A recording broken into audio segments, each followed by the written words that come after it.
আমি একজন স্টুডেন্ট। আমি আপনাকে একটা প্রশ্ন করব জাকির ভাই। একজন পুরুষ বেহেশতে গেলে হুর পাবে, অর্থাৎ আয়তলোচনা সুন্দরী সে পাবে, কিন্তু নারী বেহেশতে গেলে সেখানে সে কি পাবে?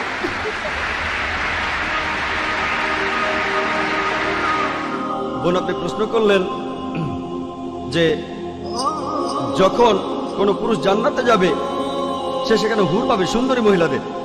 এখানে নারীরা কি পাবে তারা যখন জান্নাতে যাবে?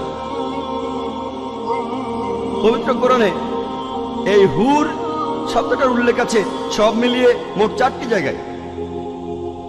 পবিত্র কোরআনে সূরা দুখানের 54 নম্বর আয়াতে উল্লেখ করা হয়েছে। এরপরে সূরা তুরের 20 নম্বর আয়াতে উল্লেখ করা হয়েছে। এরপরে সূরা রহমানের 72 নম্বর আয়াতে উল্লেখ করা হয়েছে। আর সবশেষে সূরা ওয়াকিয়ার 22 নম্বর আয়াতে উল্লেখ করা হয়েছে। আর এখানে বেশিরভাগ অনুবাদে, বিশেষ করে উর্দু অনুবাদে, এই হুর শব্দটার অনুবাদ করা হয়েছে যে সুন্দরী মহিলা।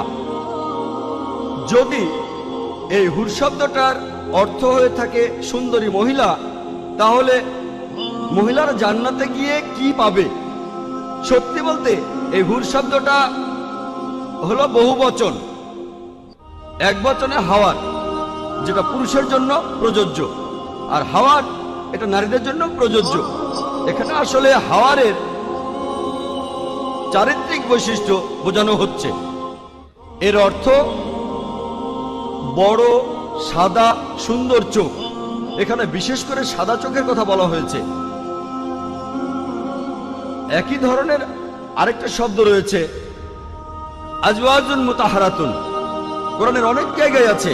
সূরা বাকারার 25 নম্বর আয়াতে উল্লেখ করা হয়েছে এবং সূরা নিসার 57 নম্বর আয়াতে উল্লেখ করা হয়েছে। এখানে বলা হয়েছে আজওয়াজুন মুতাহারাতুন, যার অর্থ সঙ্গী বা সাথী। মোহাম্মদ আসাদ এই হুর শব্দটার অনুবাদ করেছেন স্বামী বা স্ত্রী, আর আব্দুল্লাহ ইউসুফ আলী তিনি অনুবাদ করেছেন সঙ্গী। তাহলে হুর শব্দটার অর্থ সঙ্গী বা স্বামী বা স্ত্রী। এটার আসলে কোনো লিঙ্গ নেই। পুরুষরা জান্নাতে গেলে ভালো মহিলা পাবে যাদের চোখ বড় আর সুন্দর, আর মহিলারা পাবে ভালো পুরুষ যাদের চোখ বড় আর সুন্দর। আশা করি উত্তরটা পেয়েছেন।